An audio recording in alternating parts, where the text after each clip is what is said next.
Hi guys, today we're gonna be reacting to Useless Ancient Instincts You Still Fight Today by the YouTuber Trust Me Bro. Enjoy!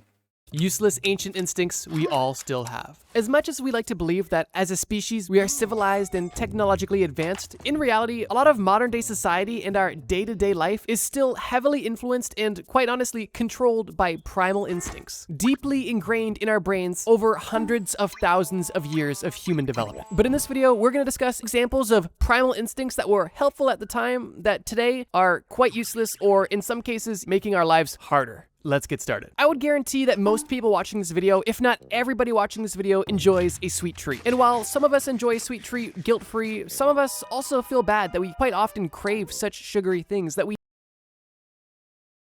Primal instincts means what? Like killing something? Killing ants, killing animals, killing humans.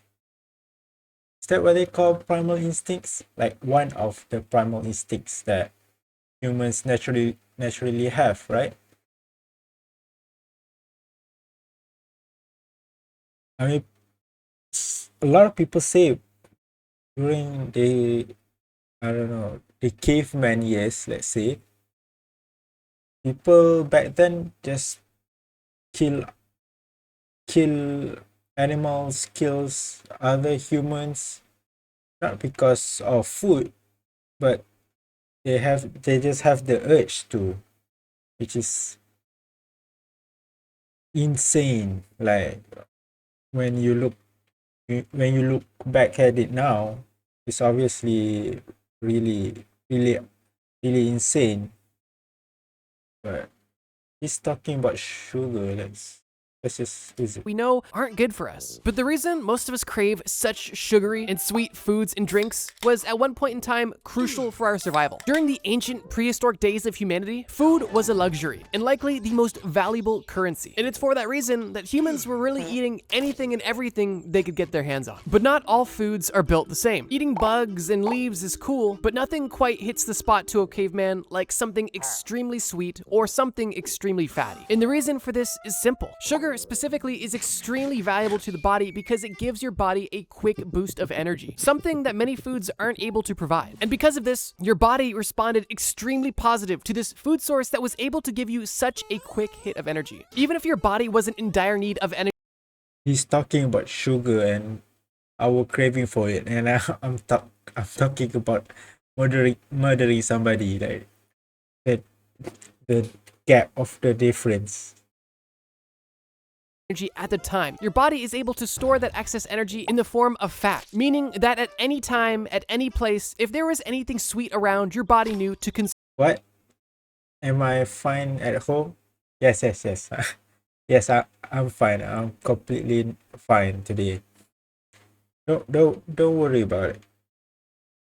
It there and then. And at the time, this could have meant life or death. Now, unfortunately, the stakes today are not nearly as high. And I would say that most people, if not everybody watching this video, does not struggle with food scarcity either at all or definitely not to the extent that cavemen did. Meaning that eating the bag of gummy bears on your nightstand isn't life or death. It's really just how much willpower do you have to overcome your primal urges. In today's world, eating anything sweet you can get your hands on almost has the opposite effect. Because at best, this excess sugar is just going to put extra weight on your body. And at worst, it's actually going to have a detrimental effect on your overall health. The complete opposite of the intent of this instinct in primal times. So if you ever feel bad about having low discipline when it comes to sweets, it's because a caveman hundreds of thousands of years ago realized that berries and honey give you a kick of energy that bugs, leaves, and animal fats just couldn't do. Oh, and as a quick bonus, the reason why everything in the world today is so sugary is directly related to the human instinct of craving excess sugar. Humans don't crave sugar because everything in the modern diet is full of sugar because these companies realized long ago that humans fundamentally crave sugar. And if these food companies could provide it to you, you're very unlikely to say no. And that's another trend you'll notice in this video. So that means food corporations just does their research and come to the conclusion that we need sugar. That's why they oversupply us with this sugary junk foods, and yeah, basically they're taking advantage of us. Right? That's a simple conclusion to come to. Like obviously they're taking advantage of us. They're making us fat. They're making us want sweet things. They're making us unhealthy. They're making us sick. They're making us get diseases by exploiting this, basically this human need. I don't know how I feel about that. I mean, obviously I feel it's awful, but it's actually very fascinating that we have this primal urge that is proven to be true, because a lot of people say primal urges and they're not really primal urges. And I think this is actually one of humans both these uh both the thing that they desire and that they both that they need to survive. Not only are your instincts personally working against yourself, but other entities are using your instincts against you for profit, which is kind of dystopian. Another more dystopian part of modern day life is the fact that even though we are living in the best time ever to exist as a human, we likely deal with the most issues ever. And this is because humans have a deeply ingrained negative bias, which, like you guessed, in primal times served a crucial purpose in our survival. But in the modern day, in a world full of complexity, it only makes our life that was supposed to be easier much harder. I would argue that most people understand that they should be grateful for everything they have in their life. But realistically, gratitude is something you kind of have to remind yourself to have and do. And this is because your mind isn't naturally programmed to be like, oh, this is so great, this is awesome. No, your mind is actually programmed for the opposite. The ancient primal world was filled with real immediate dangers, natural disasters, predators, other tribes, famine, and so forth. You and your loved ones' lives were consistently under attack. And because of this, the best way to survive in a world where everything could and would kill you is to be aware of those things and to primarily focus on the negative or dangerous aspects of life, which at the time was a lot more common than anything else. And while this bias as a caveman was extremely crucial, in the modern day where almost none of these threats exist, we are still dealing with the consequences of this bias. So basically means humans are destined to be Debbie Downers. Humans are destined to be, you know, that is why we talk down to people all the time, right?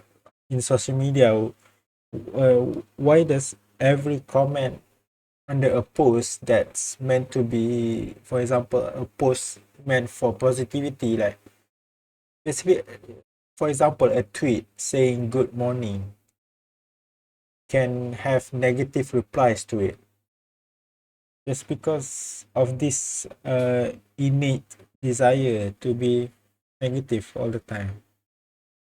Just think about it. If there was two cavemen in prehistoric times, one who went on a walk and saw, oh, there's a dangerous thing, I'm not gonna go there. Oh, I stepped on something sharp, this place could be dangerous. I'm gonna go home and remember this and just, keep this in the back of my mind. Versus a caveman that went on a walk and was just like, oh, that's a pretty tree. Oh, cool, that's a cool looking lion running directly towards me. That's majestic. Which of the two do you think's gonna survive? And I mean, the answer is kind of obvious. But like I mentioned, tiger attacks and starvation are fortunately not much of a risk for many people today. So we transition this worry and this part of our brain onto other aspects of more modern life.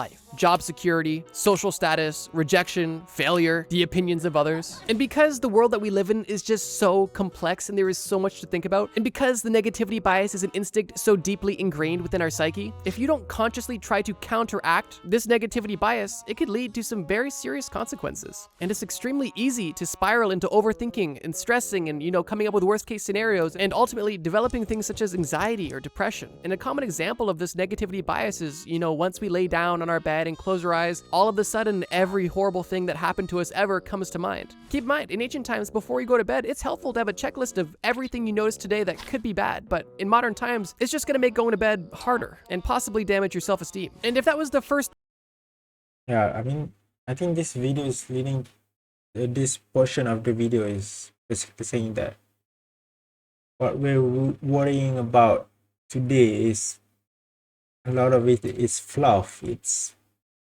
not real. It's people's opinions. It's people's perception of you and your fear of that.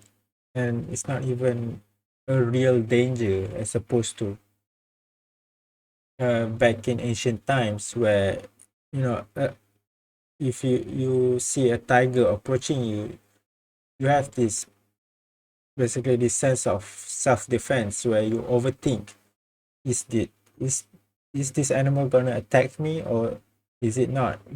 But just to be safe, I better run away.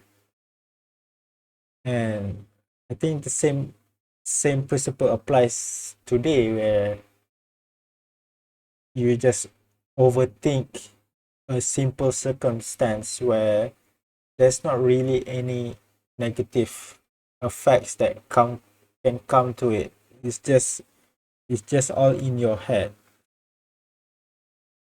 And yeah, let's Time continue. you've ever done something like that, then you probably experienced a lot of fear. Specifically, fear of the unknown, which is likely one of the oldest human instincts we all have to this very day. Our ancestors had to essentially trial and error every aspect of life always, and the stakes were typically life or death. And because of this, the best way to mitigate as much risk as possible was to simply stick with what you know and avoid what you didn't know, which led to the development of the fear of the unknown. During ancient times, exploring a place that was dark and you couldn't quite see, encountering an animal that you are unfamiliar with, or even seeing weather that you haven't quite seen before, all could very well lead to the death of you and anybody around you. Meaning that the best way to stay alive was to avoid and fear any of these things you were unfamiliar with. And this instinct is still around to this very day. But once again, in modern times, this instinct isn't helpful and is often counterproductive. And while I would definitely say that there is an argument for the fear of the unknown being helpful today, there is still places where it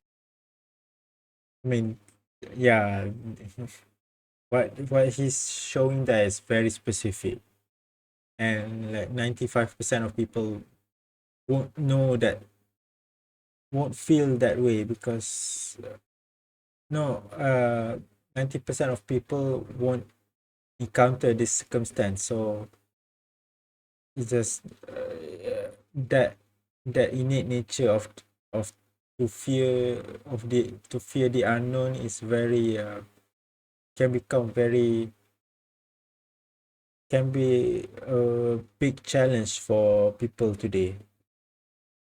isn't helpful. Specifically when it comes to exploring opportunities that could ultimately be beneficial. Like, let's say, starting a new relationship, trying a new food, going to a new city, moving, meeting new people. In the modern day, when things are so safe and so civilized, there are so many amazing opportunities to come out of exploring the unknown and seeking discomfort and truly trying to overcome this instinct. But the reality is just that. This is an instinct that has to be overcome to experience these things. And because of this, there is a saying that I think is rather accurate, is that most people would rather experience a familiar hell than an unknown heaven. And it's interesting because even though in that hypothetical that the unknown situation would be objectively better, because it's unknown, it's still scarier than dealing with something objectively worse that you're at least familiar with. But it wasn't only the unknown that our ancestors were afraid of. There was actually quite a few fears that our ancestors hold that we still hold today. Another example being the fear of failure. Now, once again, there is instances where this fear is still helpful in the modern day, but as a whole, the exaggerated fear of failure is more detrimental to people than it is helpful. In ancient times, goals were simple and immediate. If you were on a hunt, your goal was to secure an animal. If you're looking to reproduce, your goal is to secure a mate. If you're looking for shelter, your goal is to find a warm and comfortable place. And in all of these instances, if you failed to meet your goal, your life or your bloodline was done. And those stakes are pretty high. And over hundreds of thousands of years of development, our brain began to realize that if we really want something, we cannot accept failure as an option. And while in the modern day, many of our goals are not life or death at all, a lot of people still act like them. Doing worse on an assignment than you anticipated, not getting the promotion you wanted, having an application denied for almost anything. All of these things are uncomfortable and upsetting, but in most cases, they are not life or death. Although some people still act like they are, but it is so ingrained in our being to have. But is that, I mean, is that a bad thing? I mean, for example, if you study hard on a test, for example, and you study like it's life or death, you study 24/7 for this upcoming test and treat it as if you don't pass it, you're gonna you're gonna die. It's I think in that circumstance it's kind of helpful. I mean, maybe I'm wrong. Have that exaggerated fear of failing that typically only holds us back and will cause us to feel a sense of dread when in reality the situation may be mildly infuriating or potentially disappointing, but definitely not life or death. But I mean, yeah, when it comes to that, I mean, overthinking is always bad, regardless of any circumstance you encounter, any situation you're in. When you start overthinking, it can lead you to bad places in your mind.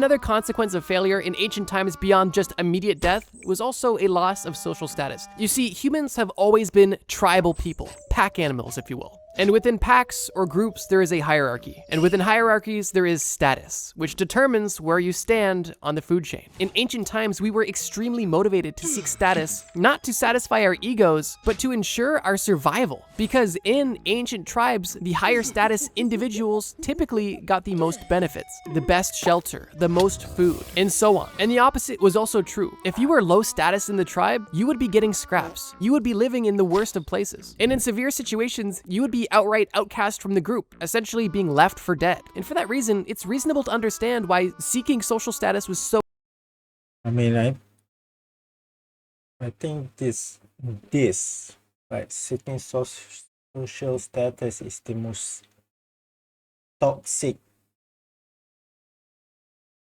thing you can get into. Okay, like if people overdo it, which a lot of people tend to do, it can lead you to in a very bad place, and just and it's also not really beneficial to you if you just pursue that as a goal, pursue social status as a goal. You can you can never get enough because you always will be greedy. You'll always be looking for another person's acceptance of you as a person, as or you as a added value, uh, added value to the person, and it can lead to bad outcomes. important in prehistoric times. But as we all know, this is not a habit that's gone away. And in modern times, people seek status more than ever. While, interestingly, the stakes are much lower. Sure, in the modern day, there is so many benefits to having status. Celebrities, for example, have Yeah, what did he say? Sure, in the modern day, there is more than ever. While, interestingly, the stakes are much lower. Yeah, the stakes are much lower, but we don't treat it that way. We treat it as he said, as if it is life or death, which is ironic and funny. Sure, in the modern day, there is so many benefits to having status. Celebrities, for example, have access to the best of everything. They get treated better than everybody else. They can afford everything and still get things for free. And there are definitely benefits to that in the modern day. Although I would argue it doesn't guarantee your survival anymore. Because in the modern day, you don't need social status to live. An entry-level job, a simple side hustle, or even a small business are all things that could sustain you and provide you a comfortable and potentially even abundant life, with status being completely out of the equation. And sure, this drive for status could still give I mean, in some countries, in some part of the world, that's not. I don't think that's true. Like getting an entry level job, maybe you can feed yourself, but you will, if something happens, if you get, I mean, this is obvious. If you get sick or something, and there's no, yeah, you can't pay for insurance because you have an entry level job, you're barely struggling to survive. It's yeah, it could end badly, which is what leads to the previous previous thought, the negativity bias, you just assume the worst, and that, that's a survivability trait that's ingrained in a lot of people, and I think that's actually not helpful, but it's I think it's not the worst way to approach life. give you a better life, but it also could send you on a completely meaningless pursuit that at the end of your life you realize wasn't worth it at all. And I would say in most cases, this drive is almost solely egoic and not survival focused. And I think one of the most Yeah, that's true. common instances that we all experience in regards to this drive for status is how we compare ourselves to others consistently. In a world full of social media, we are force-fed other people's lives on a daily basis. And typically that experience looks like, wow, they're doing better than me. And the reason we do this is because we are perceiving them to be higher status than us. And it means that we are at risk of being evicted from the group and getting less than we may need to survive. And as we know, this mindset of comparison and seeing ourselves as less than others who only present the best parts of their life typically leads to anxiety, depression, and many of the other common consequences of having a primal brain in an extremely advanced.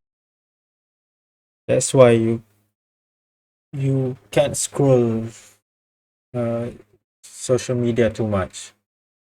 You just can't. It's not good for your brain. It's not good for your mental health. It's not good for your for it's not good for your perception of the world. It's gonna warp your perception, and it's gonna lead to yeah very bad consequences if you let it. World, which is why I believe this drive to be completely useless, if not counterproductive. Because in most cases, you just feel worse about yourself, even though you are completely capable of surviving and having a meaningful and happy life. But even if you don't crave being a high status individual, you typically at the very least crave fitting in. Which brings us to the next ancient instinct, the human impulse of adopting a herd mentality. As we just mentioned in the previous instinct, humans in tribes were safer, and humans on their own were not. And while climbing the social ladder is one goal, even maintaining where you are is an entirely separate goal.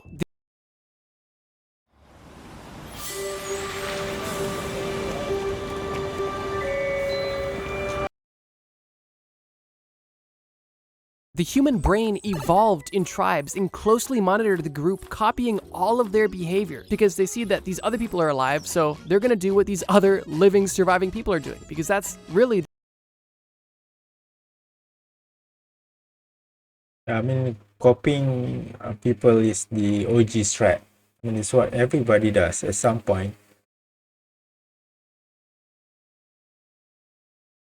The ultimate goal. And because of that, most people were on the same page. While at the same time, individuals who showed attributes that weren't directly in line with the tribe, whether it be doing something that resulted in their instant death or simply doing something that the tribe didn't approve of, let's say not reciprocating sharing food or not contributing, would result in being exiled, which was essentially a death sentence. If you notice that everybody does one thing and the people who don't do that thing either die or get kicked out of the group, you're going to quickly learn that it's best to do what everybody else is doing and not stray too far from that. In prehistoric times, it meant coexistence. But once again, today, the stakes are not nearly as high.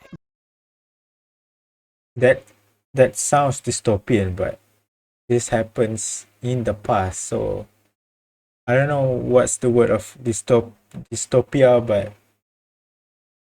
but in the past. I think there's a word for it, for sure.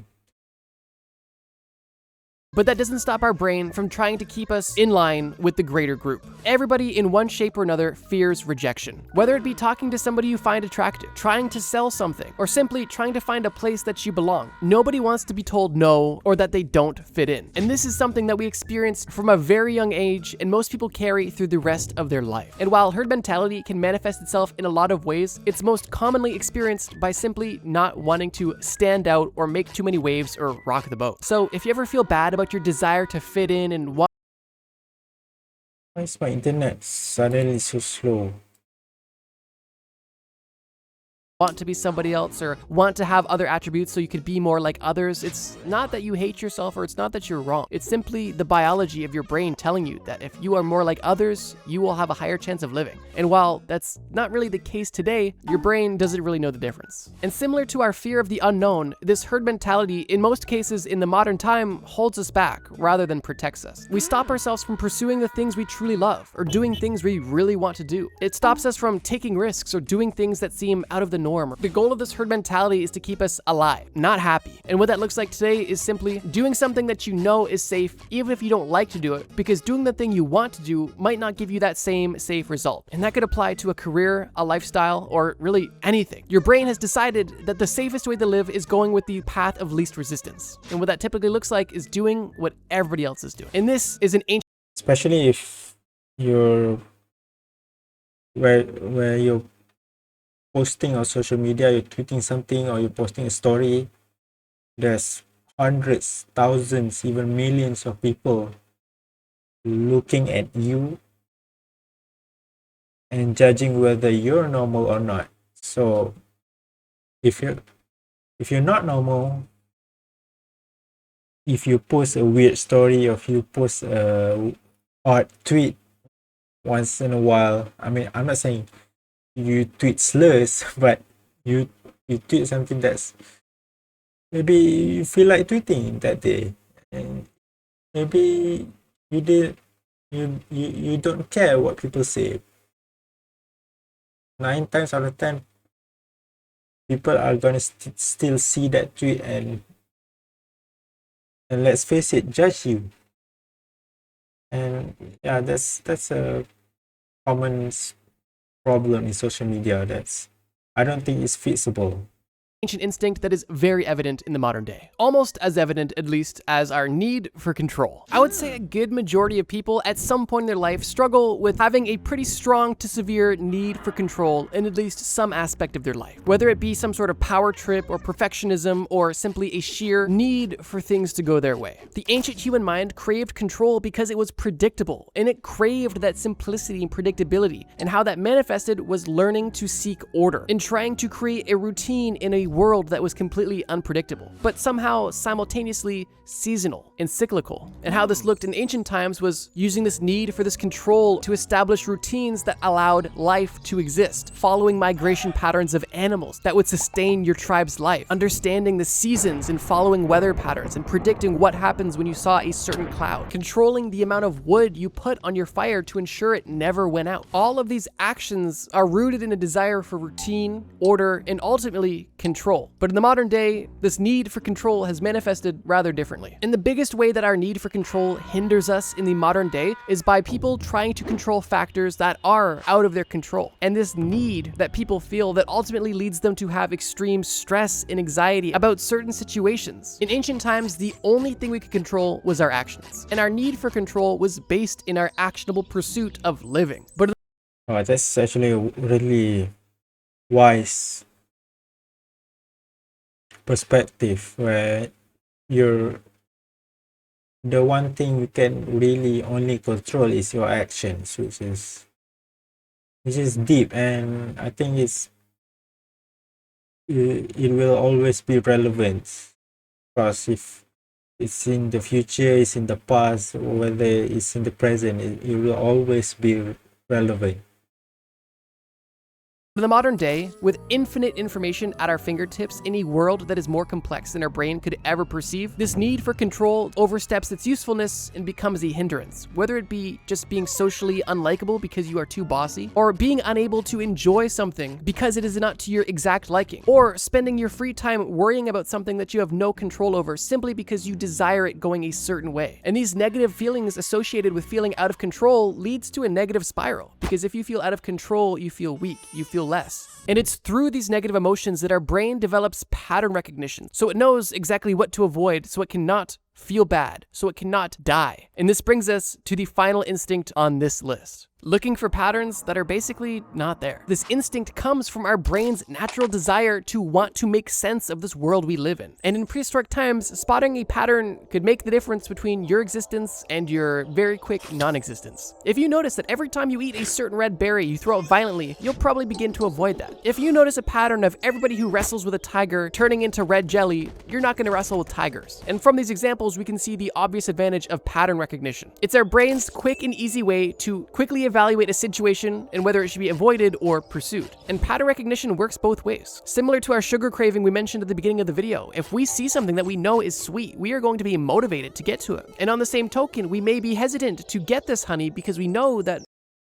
it's just going to put extra weight on your body. And at worst, it's actually going to have a detrimental effect on your overall health. The complete opposite of the intent of this instinct in primal times. So if you ever feel bad about having low discipline when it comes to sweets, it's because a caveman hundreds of thousands of years ago realized that berries and honey give you a kick of energy that bugs, leaves, and animal fats just couldn't do. Oh, and as a quick bonus, the reason why everything in the world today is so sugary is directly related to the human instinct of craving excess sugar. Humans don't crave sugar because everything in the modern diet is full of sugar, because these companies realized long ago that humans fundamentally crave sugar. And if these food companies that we know is sweet, we are going to be charge into a free-to-play World of Warcraft mod that revitalizes your adventure in a Classic Plus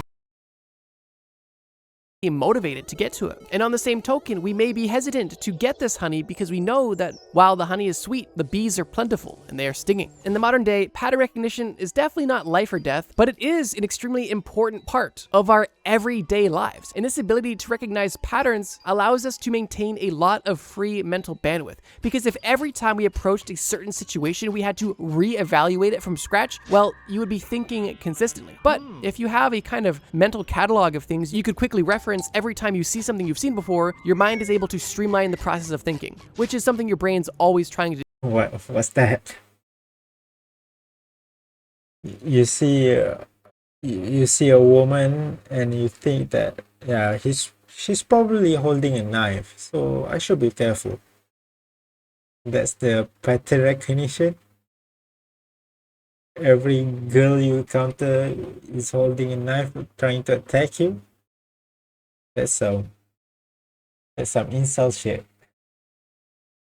I'm joking. Do. But here's the thing, even though pattern recognition in the modern day can and is extremely helpful in some cases, much like the others we've discussed that are helpful, they typically overstay their welcome and overstep and can be very detrimental. And how pattern recognition typically oversteps in the modern day is by causing us to misinterpret events without context, overthink situations that are not as deep as we think, or jump to conclusions that are not there. And the reason why we do all of these things is because our mind is consistently trying to understand things. So if we have a little bit of context around something, our brain is going to try as hard as possible to try to categorize the unknown with something we know, which is most often seen when people are generalizing things, whether it be about ideas or even people. Our brain wants to seek a pattern so it can reassure itself it knows what's going on here. In ancient times, if you saw an animal with pointy teeth, you didn't need any more context about it. But in modern times, you can see a person with tattoos and go, wow, this is a bad, scary person, I'm going to avoid them. When in reality, the fact that somebody may or may not have tattoos means absolutely nothing about their character and who this person may be. But our ancient brain that we possess wants to keep us safe and wants to generalize as much as possible to quickly process. That's why racism is ever exists until today. That is my simple dumb take.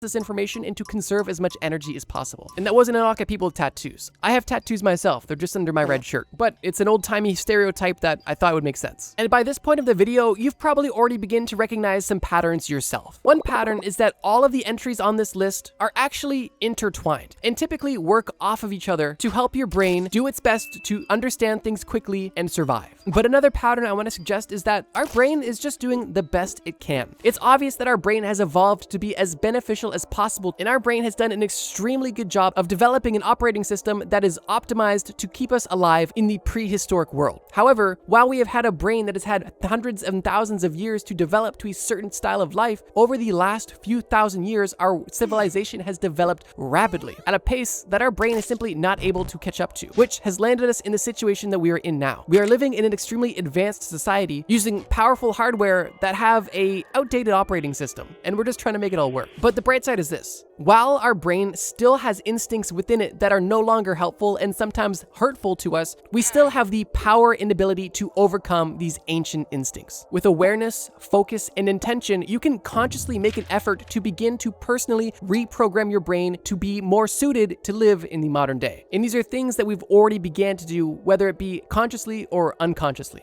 And at the end of the day, our brain is our friend, and our instincts are trying their best to keep us alive. The world we live in is just a little bit different than what our brain is used to. So we've got to kind of update the software on our own, but that's kind of just part of the journey. So if you've been struggling with any of these things that I've talked about in this video, whether it be a craving for sugar, trying to fit in, feeling bad about other people being higher status than you, or craving control, realize that you're not broken and you're not wrong. You're simply experiencing the ancient programming that your brain has developed over hundreds of thousands of years of existence. But understand that this doesn't define you and that you can have a conscious impact on how your brain operates moving forward with enough intention and effort. So yeah, you came to this video for some interesting facts, and now you're leaving with the motivational speech. If you enjoyed this video, check out the video on screen right now. It's a video about the worst times in human history to...